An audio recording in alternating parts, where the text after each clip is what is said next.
You say no in a conference room on the 14th floor, and the man across the table, the one who flew in from San Francisco to make this offer in person, actually laughs, not meanly, genuinely surprised. He's made this exact offer 4 times in his career. Nobody has ever said no before. $50 million. For a company you started in a spare bedroom with $1,100 and a laptop that overheated if you ran 2 tabs at once. You say no anyway. This is where the story usually goes one of 2 ways. Either you're a genius who saw something the buyer didn't, and the company becomes worth 10 times that. Or you're a cautionary tale. The guy who let ego get in the way of a life-changing number. You've seen both versions of this story 100 times on this platform. This isn't either one of those stories. That's the part that makes it worth telling. 8 years earlier, you're 26, working a job you're good at but don't care about, building something on nights and weekends that started as a tool to solve your own problem, a scheduling system for independent contractors that didn't exist anywhere else in a usable form. You're not trying to build a company. You're trying to fix an annoyance. That distinction matters more than it sounds like it should.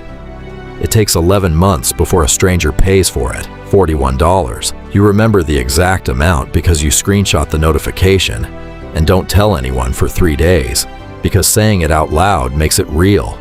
And real means it can also stop. It doesn't stop. It grows the way these things actually grow, which is nothing like the montage version. 18 months of 100 users, then 800, then a plateau that lasts long enough. You start telling people it failed, past tense, before it unplateaus for reasons you still can't fully explain.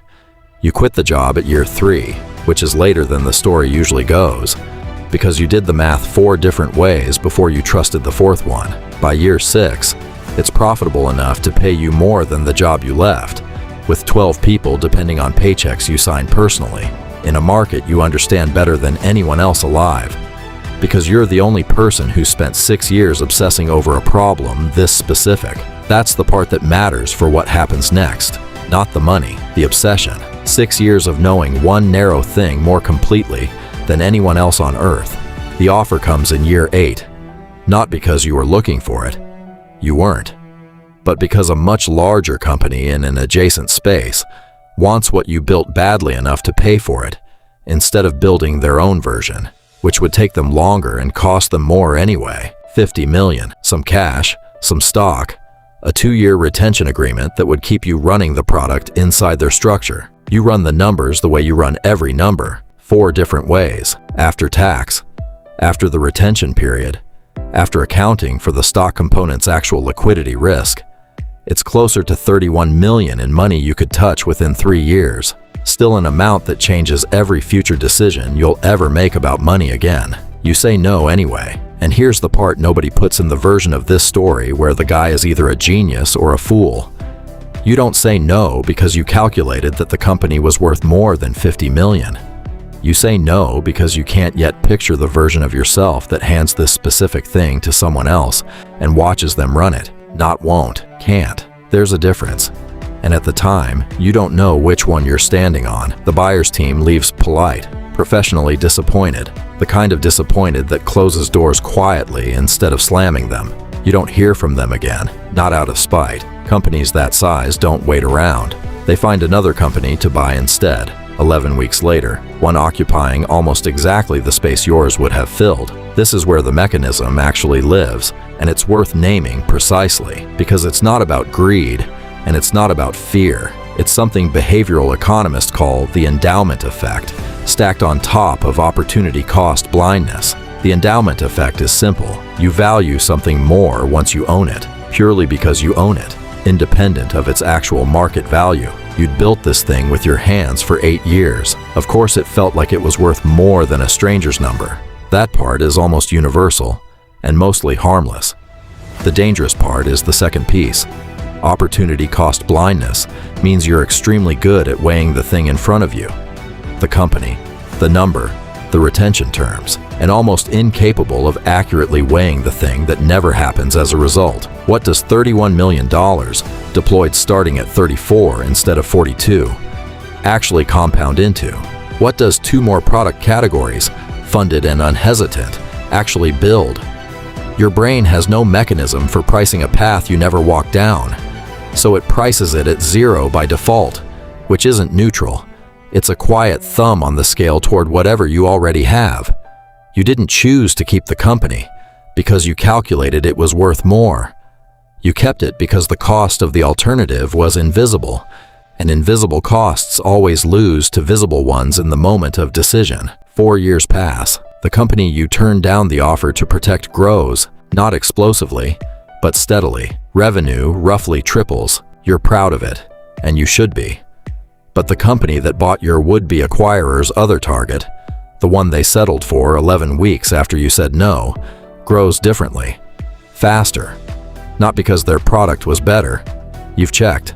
It wasn't, not for the first 2 years. It grew faster because it had 31 million reasons to move faster than you did, and you had none. By year 12, that company has raised twice more, entered 3 markets you're still circling from a distance, and employs 400 people to your 31. You don't know and will never know whether that would have been you. That's not false modesty. It's the actual, permanent, structural truth of the decision. There is no version of this story where you get to check. That's the cost, not the money. You're comfortable, genuinely, by any reasonable measure. The cost is narrower and stranger than the number. It's the specific, permanent unavailability of the answer to the one question the decision was actually about. Not, was $31 million worth more than my company? You'll never fully know that either, but you can at least estimate it. The real question was the version of you that took the money and built the next thing better than the version of you that stayed. Doesn't have an estimate. It doesn't have a range. It has nothing because it happened exactly once. And only in the version where you said no. You've made peace with the money question. You genuinely don't regret the 12 people who kept their jobs, the company that still bears your specific decisions instead of someone else's, the 8 years that weren't erased into an acquisition line item. That part is settled, and it's settled honestly, not as a coping mechanism. What you haven't made peace with, and probably never will, is smaller and quieter than regret. It's just an open question that will stay open for the rest of your life, sitting in the exact shape of a door you can see, but were never able to walk back through to check what was on the other side. Here's the mental model worth taking from this, and it costs you nothing to use. The version of a decision you can see, the number, the offer, the thing you already built with your hands, will always feel more real than the version you can't see, the compounding path you didn't take. That's not a flaw you can fix by being smarter.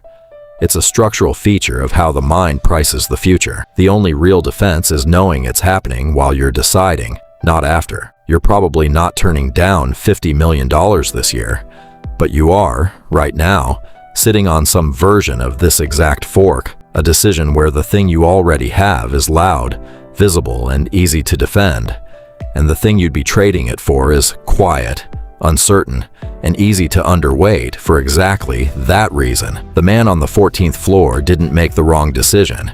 He made a decision he can never fully audit, and neither will you. For whichever version of this you're standing in front of right now, that's usually the one worth sitting with a little longer before you decide.